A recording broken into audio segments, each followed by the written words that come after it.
We are officially past the halfway mark of 2026, and our collective backlogs aren't just a list anymore. They are a towering, sentient monument to our poor financial decisions. If you've been struggling to separate the actual masterpieces from the overhyped algorithmic bait, don't worry. I have completely sacrificed my social life and my retinas to bring you the definitive breakdown. Let's get into it.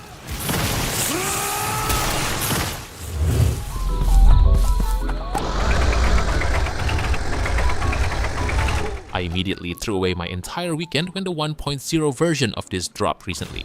Prideful Sloth basically engineered the ultimate digital trap. You're the mayor of a rundown, tragic little village, and your goal is to turn it into a bustling tourist paradise. The infrastructure and supply chain automation layers are incredibly satisfying, but the absolute best part is the local and online co-op chaos. You can spend 2 hours meticulously setting up your delivery pipelines, only for your friend to log in and immediately run you over with a tricycle, causing a massive traffic jam. It gets a little overwhelming when the tourist waves hit like a Black Friday stampede, but watching a fully automated town hum along is unbeatable.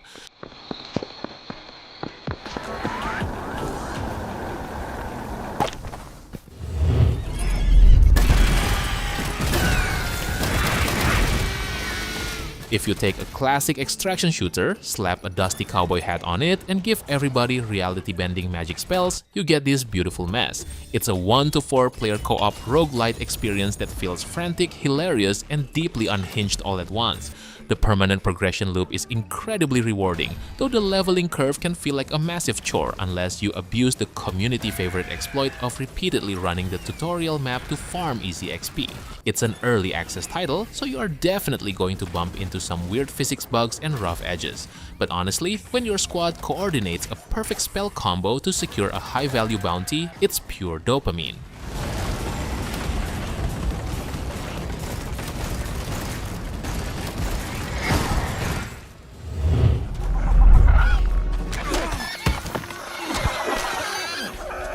Alchemia Interactive finally dropped this on June 5th, and going back to the Valley of Mines in Unreal Engine 5 was an absolute trip down memory lane. They kept the unforgiving, brutal DNA of the 2001 original fully intact, meaning you still start as an absolute nobody who gets routinely folded in half by a single scavenger. The world is about 30% larger now, and the expanded late-game chapters give the factions way more depth, but you still have to actively navigate without a minimap holding your hand. The modernized combat is a massive step up from the original tank controls, even if lockpicking can still break your spirit. Just make sure you hit that quick save button constantly because the colony does not forgive mistakes.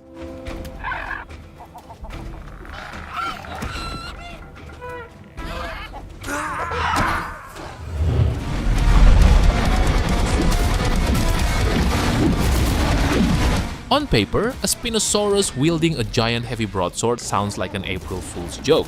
In practice, it's one of the tightest, most satisfying indie Souls-likes of the year. The developer didn't just coast on the mean value. The parry windows are pixel perfect and require genuine skill to master. Baiting a T-Rex into a massive tail swipe, deflecting it with a steel blade, and executing a counter cleave delivers a feeling of raw power that few games can match. My only real complaint is the overall length, as the campaign wraps up a bit too quickly, leaving you wishing for a few more prehistoric duels. For a short, sharp burst of absolute absurdity, it's brilliant.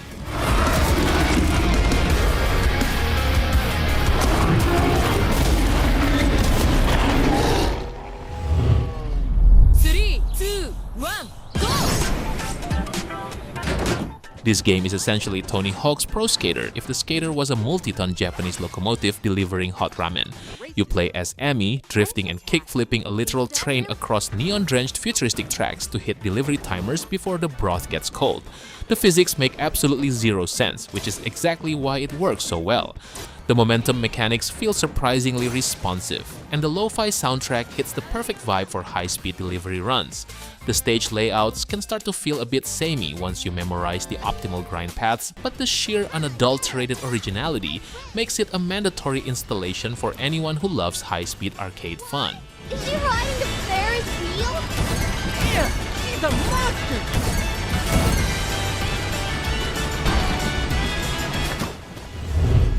Before we go into the list, I want to give you my recommendation for some of the best deals in instant gaming right now, especially if you're tight on budget. We knew that instant gaming always give us so many crazy deals for your favorite games, like these titles for example. I mean, can you believe these prices? If you love RPGs, there's no way you never heard of these masterpieces, and to think that you can get them under $10 or even $5, it's an absolute steal. All you have to do is just click my link in the description below, start searching for your favorite games and use the activation code on your chosen platform. By using my link, you're not only saving tons of money, but also helping me to support this channel. Alright then, let's get back into the list.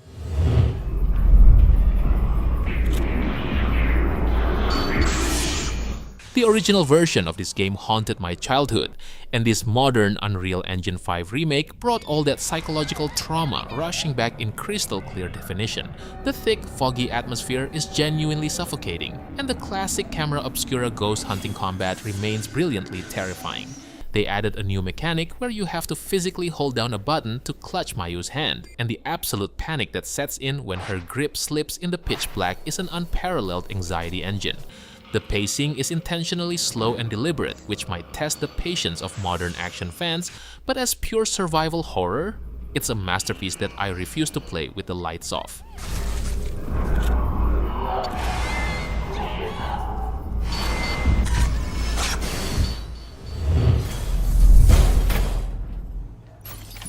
Order accepted. Thank you. Hideo Kojima is back to make us carry boxes across absolutely gorgeous terrain, but this time, the scope is completely out of control. We are extending the chiral network past America's borders into the deserts of Mexico and the vast expanses of Australia. The traversal physics have been dialed up with intense dynamic hazards like spontaneous flash floods, screen-filling sandstorms, and earthquakes that will literally shake the cargo right off your back. The combat has also received a massive overhaul. You can now block, dodge, and even wield electrified mule rods to shock enemies from a distance. The narrative is just as beautifully unhinged as you'd expect, but the addition of a new day-night cycle and a deeply rewarding stat proficiency system that shifts based on how you move makes this an absolute triumph of open-world design.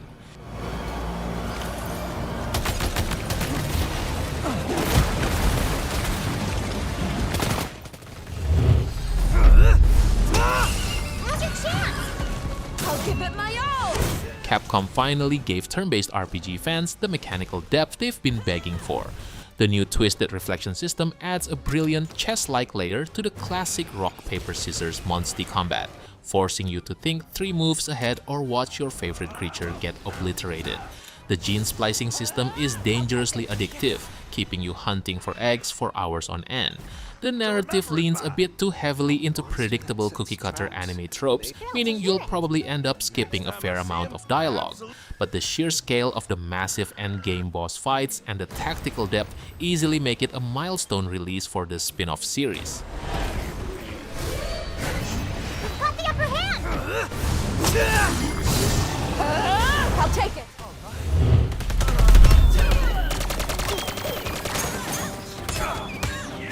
TT Games completely ditched their aging formula and rebuilt this on Unreal Engine 5, resulting in a phenomenal leap forward. Instead of padding the game out with a roster of 200 identical character clones, you get 7 highly distinct heroes with custom mechanics. Giving Catwoman fully physics-based whip traversal and letting Commissioner Gordon use a chaotic foam gun completely revitalizes the gameplay loop. The puzzle design is genuinely clever, and the combat adapts the Arkham series free-flow style flawlessly into brick form. The lack of online co-op at launch is a baffling omission, but the dense atmospheric Gotham layout and incredible voice acting make it a joy. Something that isn't theirs. Over. Let's get moving.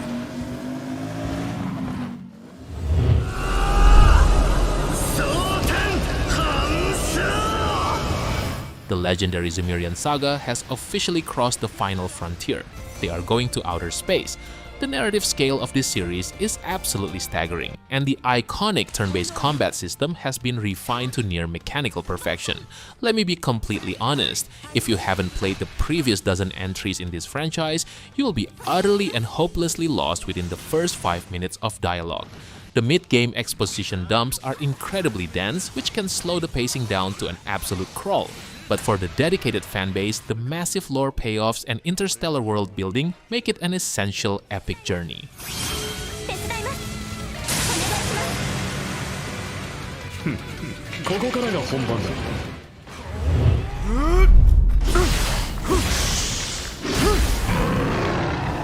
Team Ninja returned to show us what beautiful, punishing suffering looks like.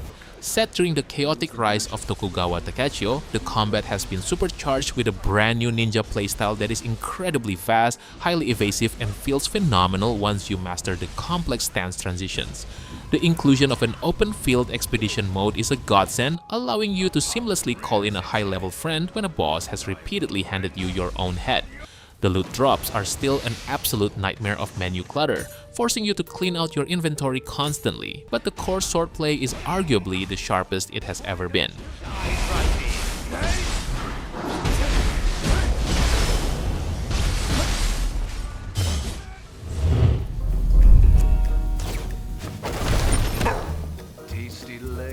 After an agonizing 13-year wait, Edmund Macmillan's magnum opus finally arrived on February, and it is beautifully deranged.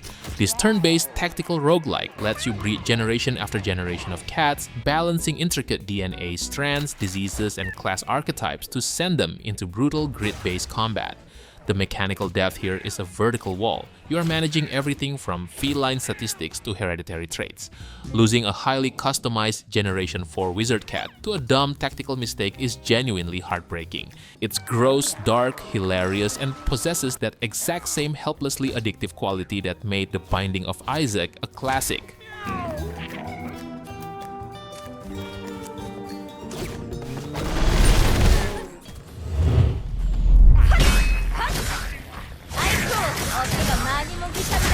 This game completely caught me off guard by delivering a premium buy-to-play anime action RPG with absolutely zero predatory gacha mechanics, which feels like a literal miracle in modern gaming.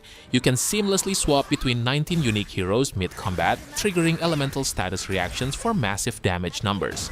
The vibrant world of Orbis is gorgeous and genuinely fun to explore. The endgame loop does hit a bit of a repetitive grind wall as you chase perfect stat rolls on your armor gear, and the difficulty spikes can be incredibly harsh.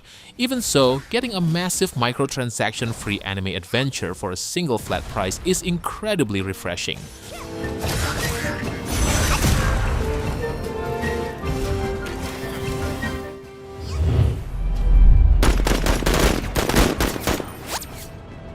Do this. Overhyped Studios dropped this sci-fi tactical RPG into early access on February, and it is a masterclass in tactical anxiety, leading a desperate strike force across a lawless frontier planet aboard the TCRN Impetus feels incredibly gritty. The turn-based combat is unforgiving. Cover layout is absolutely critical. Vehicles can completely shift the battlefield, and losing a veteran soldier you've spent hours leveling up feels like a physical punch to the gut. The strategic layer between deployment missions still feels a bit bare bones as it moves through development, but the core tactical combat loop is already so phenomenal that XCOM fans need to jump in immediately.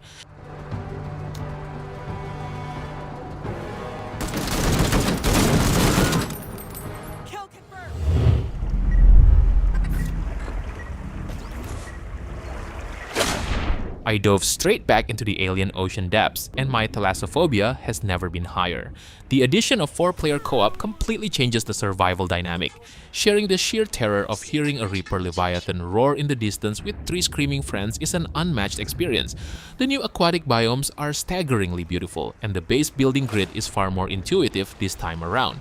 It's still polishing out some early access performance drops, and resource nodes can occasionally glitch into rock walls, but exploring the dark trenches of this alien world provides an incredible balance of awe and absolute horror.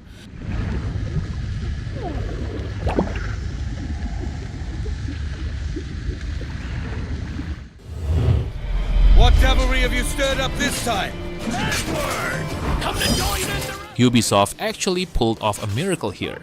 This isn't a lazy remaster. They completely rebuilt the 2013 classic from the ground up on the modern Anvil engine without recycling a single line of old code. Sailing the Jackdaw across gorgeous ray-traced Caribbean waters feels absolutely majestic, and the naval combat is incredibly smooth. Best of all, they completely overhauled the infamous tailing missions, meaning you no longer instantly fail a memory just because a guard caught a glimpse of your hood.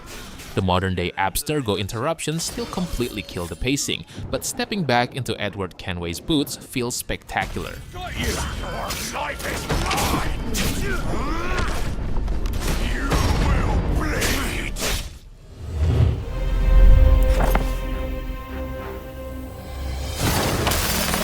Developer Unfrozen took the reins of this legendary franchise and delivered a turn-based masterpiece that feels like a massive love letter to the iconic third entry. The tactical combat maps are gorgeous, the faction diversity is excellent, and the inclusion of a robust map editor gives it near infinite replayability. The enemy AI can occasionally pull off some suspiciously perfect tactical maneuvers on higher difficulties which might test your patience. But the core loop of expanding your kingdom, managing resources, and moving your armies hex by hex across a beautiful fantasy landscape is completely intoxicating.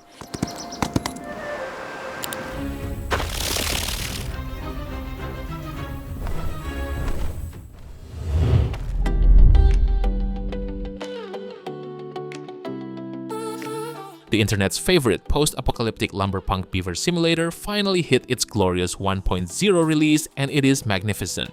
The full launch introduced the devastating bad water mechanic, completely upending traditional water management and forcing you to design complex multi-layered filtration networks. Building massive vertical wooden skyscrapers and watching your automated rodent colony optimize their daily routine is pure joy. The initial learning curve is incredibly steep, and a poorly timed drought will absolutely decimate your population early on.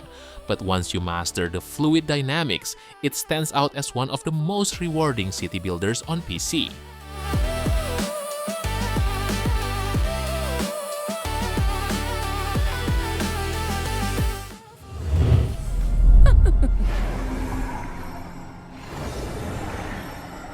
Pearl Abyss delivered one of the most staggeringly detailed and visually breathtaking open worlds of the decade. The continent of Palworld is massive, alive, and overflowing with dynamic world events that constantly pull you off the main questline. The combat engine is incredibly cinematic, offering heavy, impactful swordplay that makes you feel like an absolute badass.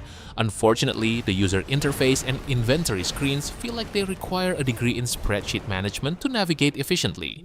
It definitely suffers from trying to do way too many things at once, but the sheer ambition and jaw-dropping world design make it an unforgettable adventure.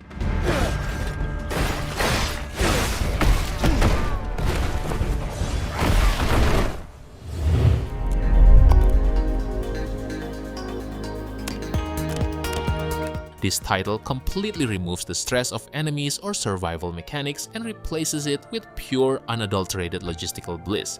You are building massive multi-tiered factories in the vacuum of space, cutting, coloring, and rearranging geometric shapes to meet ever-increasing assembly line demands. The transition to full 3D layout design is an absolute game changer, allowing you to route conveyor belts over and under each other with zero structural restrictions. The sheer scale can become deeply overwhelming in the late game when you're staring at thousands of moving parts, but for anyone who loves factory optimization, it is a digital drug.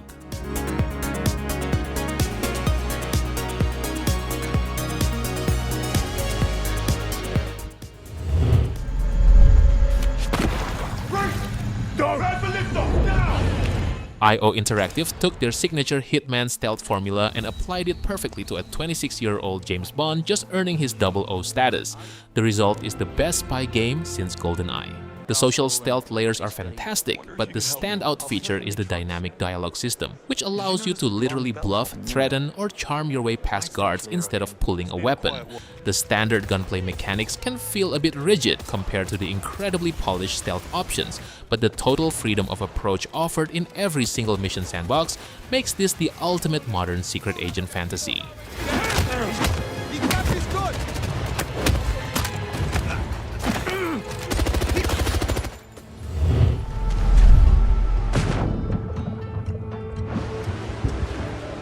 For the survival enthusiast looking to command a crew, this open-world pirate game delivers pure magic. You start the game on a pathetic wooden raft and gradually scrounge materials to construct massive, fully customized sailing ships to hunt down enemy fleets. The The sailing physics are incredibly detailed, requiring you to actively manage wind direction and wave momentum just to stay on course. The early game resource grind on land can feel incredibly tedious when you're stuck chopping down trees for basic upgrades, but the moment you get your fully armed galleon out on the open water, the ship-to-ship combat is absolute perfection.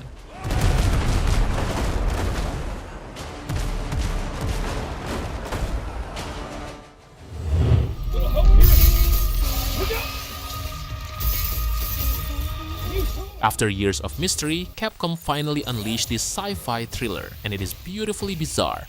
You control an astronaut named Hugh and a telekinetic android girl named Diana on a deserted lunar colony, and the presentation looks like a high-budget cinematic film. The core gameplay loop requires you to protect and coordinate with Diana to solve complex spatial puzzles and fight off rogue robotic forces. The abstract surreal level design can make navigation occasionally confusing and disorienting. However, the unique mechanical bond between the two leads and the gorgeous path-traced visuals make it a sci-fi experience you cannot afford to miss. Come on, enough already!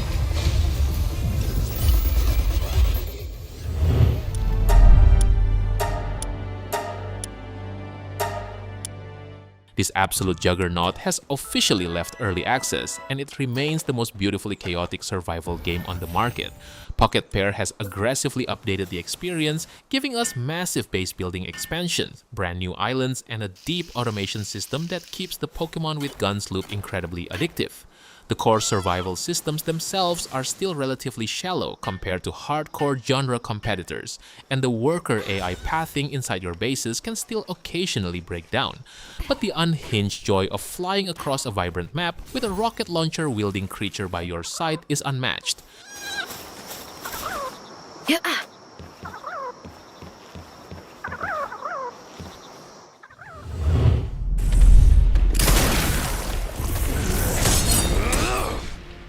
Capcom pulled off an absolute masterclass for the 9th mainline entry in this iconic horror franchise.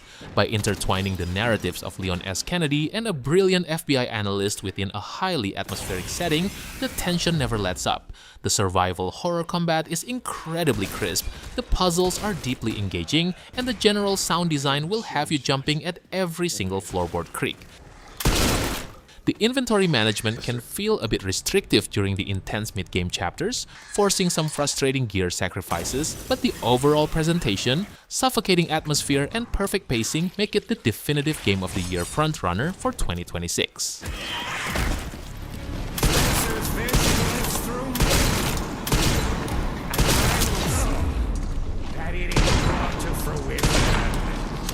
And how many more will have to die for that fishing?